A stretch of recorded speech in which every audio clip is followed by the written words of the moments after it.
All right, EDU 304, welcome back to Module 2, Day 2, focused on rubric construction. As we go through today's lesson, my expectation is that you would complete the pro-con note sheet, and then you would upload that onto my USF as a way of maintaining your attendance record. And so this is one of those note sheets that I developed to give out to you in class where you could write with a pen or a pencil, and so its format is a little bit strange as you begin typing your notes into it, but just adjust as necessary in order to take some notes over the content covered today and then upload that so that I know you are engaging with the material in class. A quick review of rubric terms from Module 2, Day 1. The what and the why of rubric construction. There were three major components of rubrics that we discussed. Those were the categories, those were the scores, and those were the performance descriptors. When I was asked you, what is a rubric?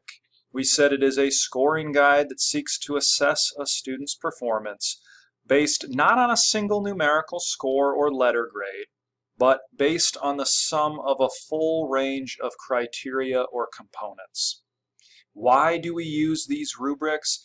Well, authentic assessments, performance-based tasks, project-based tasks are most successful when students clearly know what is expected of them before they begin engaging in the activity, and then they clarify the standards and objectives, making for a less subjective grading experience for teachers on the back end.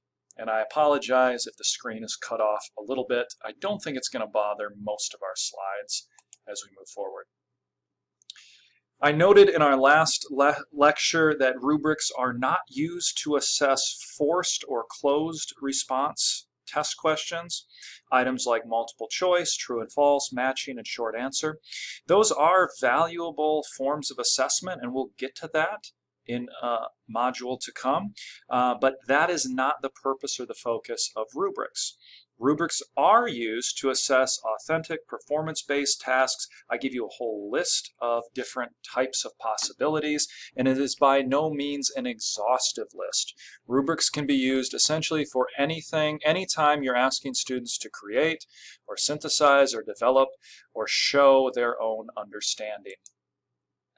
We said that there are 5 major steps in rubric design. That is determining the learning outcomes, determining measurable criteria, developing a grid, and then placing all of the components within that grid, assessing student work, and then providing students with feedback. Okay, so that brings us to day 2. And as promised, we are going to expose you to more than just the analytic type rubric that we saw in day 1. And so here you see a kind of pixelated comic, and it's an analytic and a holistic rubric duking it out in the rink. So using your graphic organizer, let's go ahead and take a look at a couple of different examples of ways that rubrics can be designed. Your objective for today is to distinguish among the 3 major types of rubrics and articulate the strengths and weaknesses of each type. Because like most things in education, there is not one correct answer all the time. There is not one rubric that is correct all of the time. You need to be thinking about how you're going to use that rubric, how you want to communicate with students, how much time you have, and so on and so forth. The 3 types of rubrics that we're going to discuss today are holistic rubrics, analytic rubrics, and single point rubrics. Let's begin with holistic rubrics, and I will try to adjust this again best that I can while we're recording. You see a larger example of a holistic rubric on the screen here. I apologize, it's a little small and difficult to read on your note sheet, but what we see here is this is the most general type of rubric. This looks a little different than the analytic rubric that we designed last time. Here we have our 4 score criteria over on the left-hand side, and you have just a single performance descriptor for each one of those score levels. Okay? It lists 3 to 5 levels of performance, along with a broad description of the characteristics that define each level. The levels can be labeled with numbers, such as 1 through 4.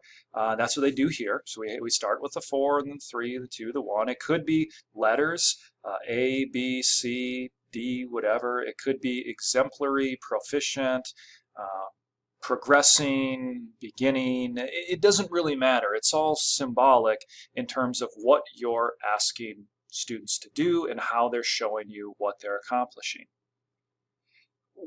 What's important, or what makes this rubric holistic, isn't what each level's called. It's the way that all of the characteristics are lumped together. So when you think about the analytic rubric that we'll get to here in just a second, and that we looked at in more detail last time, here we have 3 very different performance descriptors. And then we have levels of criteria for each, or score levels for each. What a holistic rubric does is it lumps all of these into one. Okay, that's what makes this unique, and that's what makes it holistic. When you think about holistic medicine, what that's doing, or holistic health, it's talking about let's look at your entire lifespan, everything that you're putting into your body, all of the exercise that you're getting. What makes it whole is what creates a holistic rubric. Note that there is no differentiation or distinction among the various categories.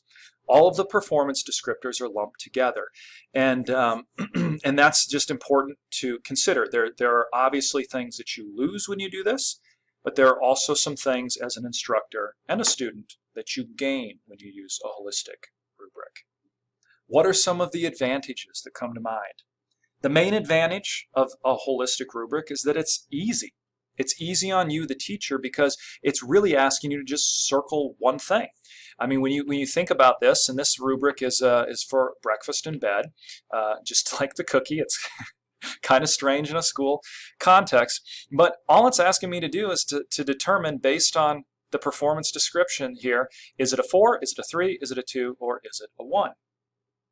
Creating this type of rubric takes a lot less time than some of the other rubrics, and grading with one of these is faster as well. You just look over an assignment, you give it one holistic score to the whole entire assignment. However, there are some disadvantages that probably come to mind as you're looking at this rubric. The main disadvantage being that it doesn't provide targeted feedback to students. Although many holistic rubrics list specific characteristics for each level, the teacher gives only one score without breaking it down into separate qualities. So when we think about the analytic rubric, it's broken down into food, into presentation, and into comfort. Okay? With a holistic rubric, we have to assess all of those together, and a student might end up getting a 3 overall. But what they're not sure about is, are there any of those areas, food or presentation or comfort, that they exceeded on, that they would have scored a 4? Or, on the reverse of that, are there any of those criteria or categories that they would have been below a 3 on? A holistic rubric does not allow for the teacher to be able to communicate that. Students might often ask, why did you give me a 2? You know, if we look here, it says some food is cooked poorly, some aspects are sloppy, the recipient is uncomfortable. Okay, so which one of those, or all of those, earned the 2? And there's a little bit of confusion between the teacher and the students, and what we're trying to do is eliminate confusion. Students are forced to guess which factors had the biggest influence on their score. For a student who really tries hard, it can be heartbreaking to have no idea what they're doing wrong.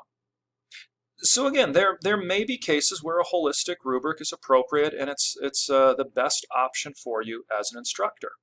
But there are also going to be cases where it might not be. when would it be appropriate to use a holistic rubric? Well, maybe if there's not time, or there's limited time, or there's no need to provide specific feedback to students. One of the things that comes to mind as I consider this is the idea of standardized testing. The essay portion of the SAT, for instance, is scored with a holistic rubric. When hundreds or thousands of essays are graded quickly by total strangers who have no time to provide feedback, a holistic rubric comes in handy. There may be circumstances in your classroom where time or the sheer number of assignments necessitates a holistic rubric. However, by far the most common, at least in my professional experience, are analytic rubrics. And these rubrics break down the characteristics of an assignment into different parts, allowing the scorer to itemize and to define exactly which aspects are strong and which aspects are in need of improvement. So here we see all three of the different criteria that are broken down, and we see different levels of performance for each one of those. Advantages and disadvantages. The main advantage of the analytic rubric is that it communicates to students why they got what they got.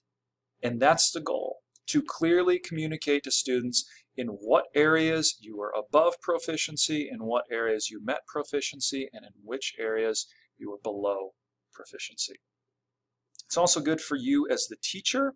As I mentioned in our most recent lesson, you are able to justify why you gave students what you gave them without having to necessarily explain every aspect in a conversation later on. It's also good accountability when parents come to you at conferences 2 or 3 months down the road. They ask about a particular assignment. You're able to pull this out and to say, oh, here are the areas your student exceeded in. Here's where they were weak in. Couple of disadvantages of analytic rubrics. They are very arduous to create, meaning they're difficult and they take a lot of time. Writing up descriptors of satisfactory work, but then also attempting to define all of the ways that students may fall short of meeting the goal takes a lot of time. And so you have to be able to articulate what a student does to earn proficiency as a 3, but then all the ways that they could go above that, and then also all the ways that they could go below that. The second disadvantage is that because they are the most text-heavy of the rubrics that I'm going to be sharing with you today, students don't necessarily read them or read them all the way through. This example that we have with only 3 criteria and only 4 scoring levels is relatively modest. Okay, but sometimes students are facing 36-cell tables crammed with really teeny tiny font, and they don't clearly understand what's expected of them. It's too confusing, and that's a different problem in and of itself. But it is nonetheless a disadvantage of analytic rubrics. When is it most appropriate to use this form of rubric? Well, when you want to cover all of your bases. And you're willing to put in the time to get really clear and explicit about what differentiates every level of performance. So in my K-12 experience, this would be the sort of time I would invest when it came to really important term papers or really big projects. Maybe I'm looking at 1, possibly 2 of these per quarter, where me alone or me in collaboration with colleagues are going to work to really articulate the various levels of proficiency and what we expect students to do at each level. And then finally, we have single point rubrics. As you look at this, you can try to make out where it sort of connects with holistic rubrics and where it kind of connects with analytic rubrics, but it's asking you as a teacher to do a little bit something different. A single point rubric is a lot like an analytic rubric. What's different is that it only describes the criteria for proficiency. So if we went back to our analytic rubric, we would just be taking the performance descriptors from the level 3. Okay, and that's what we're putting right here in the criteria.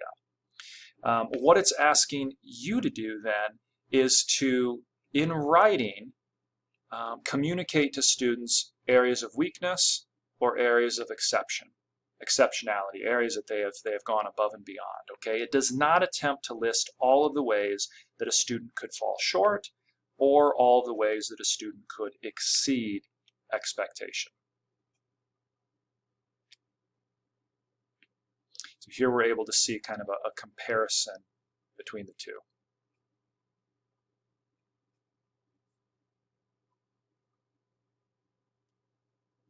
If the student meets the criteria, they're proficient, then you just highlight or circle that they've met it. If they have not met that criteria, then you're able to give more detailed textual information in this box to explain that to them.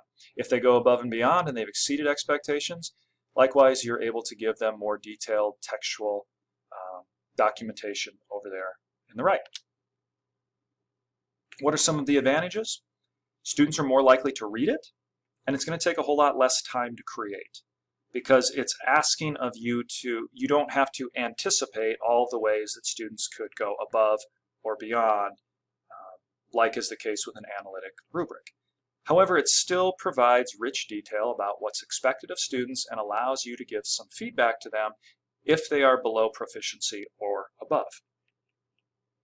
Areas of concern and excellence are open-ended, and this is an advantage of the single-point rubric, because when you're using a full analytic rubric, students often do things that are not described in the rubric but still depart from expectations. I find this the case anytime I create an analytic rubric. I'm constantly updating it each semester because students are doing things a little bit differently that I hadn't addressed in the rubric. With a single point rubric, you don't have to predict all the ways that students might go wrong or might change things. Also, there's no need to predict in advance all the ways that students might exceed the expectations, because you're able to just comment upon those and personalize those comments to the student on the edges. What about disadvantage? Well, using them requires more writing on the teacher's part. This is obvious, but what this does is it creates a little bit more labor on the back end of the process. We noted that single point rubrics are much easier to create because you're basically just putting your proficient performance descriptor or standard right here, and then as you're grading, that's when it's asking you to be, it's a little more time consuming because we're providing individualized feedback. So single point rubric, easy on the front end before students begin, a little bit more laborious on the back end because it requires you to give specific feedback. Analytic rubric, a lot more work on the front end because you have to go through and identify and articulate every single performance descriptor, but a little bit easier on the back end because you're just circling the boxes or highlighting those performance descriptors that students are meeting during your actual assessment.